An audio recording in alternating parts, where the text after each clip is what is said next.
Guys, তো ভয় পাওয়ার কিছু নেই। এরা অ্যাকচুয়ালি রাস্তার মাঝমধ্যিখানে দাঁড়িয়ে ডান্স প্র্যাকটিস করছিল রাত্রির 11টার সময়। কারণ সেই দিনটা ছিল হচ্ছে আমার জিজুর বার্থডে। তো আমরা সন্ধেটা কিরমভাবে কাটালাম সেটাই তোমাদের সাথে শেয়ার করতে চলে এলাম। তো এখানে আমি কোনো রকমভাবেই না সেজে গুজে আর কি বেরিয়েছিলাম কেক আনার জন্য। আর কেক টেক নিয়ে আমি চলে যাই একেবারে জিজুর দোকানে। তো ওখানে গিয়ে দেখি সে তখনও কাজ নিয়ে ব্যস্ত। আর এখানে আমার দিদির দোকানের অনেক রকমের চকলেটের কালেকশন এসছে। আর আমি এখানে বসে বসে বোর হচ্ছিলাম কারণ তখনও কেউ আসেনি।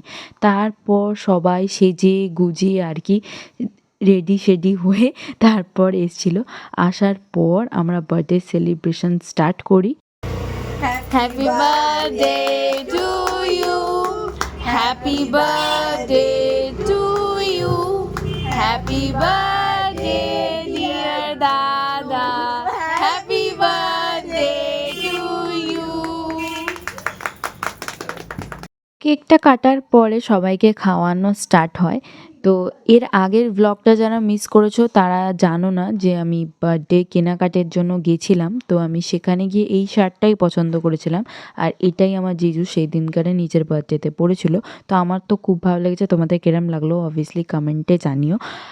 আর এখানে আমি তারপরে নিজে কেক খাইয়ে দিয়ে আর নিজেও কেক খেয়ে নিই।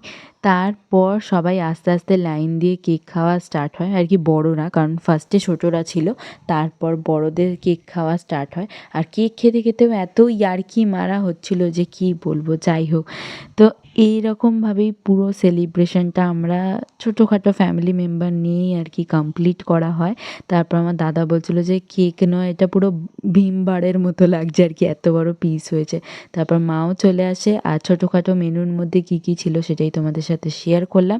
এরা রাস্তার মাঝমধ্যিখানে রাত্রির 11টার সময় ডান্সের প্র্যাকটিস করছিল আর কি, যাই হোক। তো সন্ধ্যেটা এরকমই কাটালাম। ভিডিওটা ভালো লেগে থাকলে লাইক শেয়ার অ্যান্ড সাবস্ক্রাইব করতে ভুলো না। টাটা।